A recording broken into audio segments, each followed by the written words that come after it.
14 ବର୍ଷରୁ 50 ବର୍ଷ ପର୍ଯ୍ୟନ୍ତ କ'ଣ କରିବା ଉଚିତ? ଅଳ୍ପ କଥା କୁହନ୍ତୁ, ଅଯଥାରେ ସମୟକୁ ବର୍ବାଦ କରନ୍ତୁ ନାହିଁ।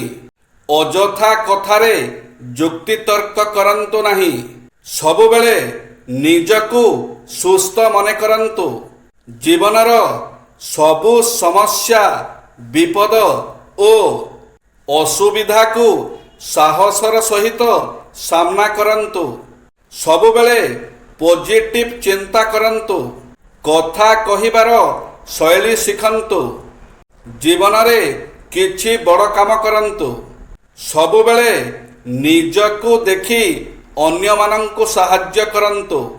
କିଛି ଟଙ୍କା ରୋଜଗାର କରନ୍ତୁ ଓ ଭବିଷ୍ୟତ ପାଇଁ ସଞ୍ଚୟ କରନ୍ତୁ। ଜଙ୍ଗଲରେ କୌଣସି ଗୋଟିଏ ଶୁଖିଲା ଗଛରେ ନିଆଁ ଲାଗିଗଲେ ସେହି ନିଆଁ ସାରା ଜଙ୍ଗଲରେ ପ୍ରସାରିତ ହୋଇ ସମସ୍ତ ଗଛକୁ ପୋଡ଼ିଦିଏ।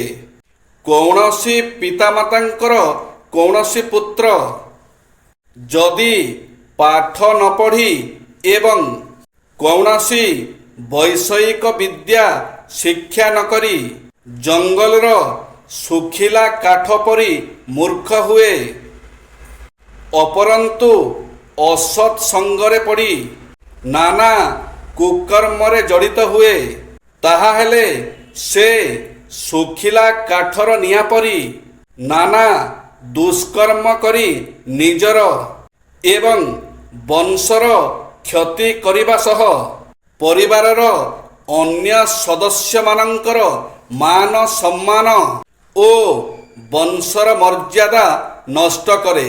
ଉଦ୍ଯୋଗୀ, କର୍ମଠ ଓ ସମର୍ଥ ବ୍ୟକ୍ତି କୌଣସି କର୍ମ କରିପାରନ୍ତି ଓ ଦାୟିତ୍ୱ ବହନ କରିପାରନ୍ତି। ବ୍ୟବସାୟୀ ବ୍ୟବସାୟର ଚାହିଦା ଅନୁରୂପେ ଯେକୌଣସି ସ୍ଥାନକୁ ଯାଇପାରନ୍ତି ଓ ଦୂର ଦେଶ ସହିତ ସମ୍ପର୍କ ରଖି ବ୍ୟବସାୟରେ ଉନ୍ନତି କରିପାରନ୍ତି। କୌଣସି ସ୍ଥାନ ତାଙ୍କ ପାଇଁ ଦୂର ମନେ ହୁଏ ନାହିଁ।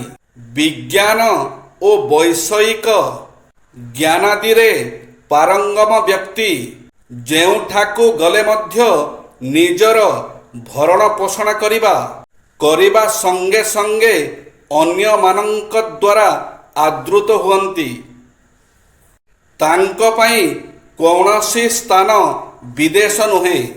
ମିଷ୍ଟଭାଷୀ ସ୍ଥାନ, କାଳ, ପାତ୍ର ବିବେଚନା କରି ଅପ୍ରିୟ କଥା କହୁନଥିବା ବ୍ୟକ୍ତି ସମସ୍ତଙ୍କର ପ୍ରିୟ ହୁଅନ୍ତି। ଜୟ ଶ୍ରୀ ଜଗନ୍ନାଥ।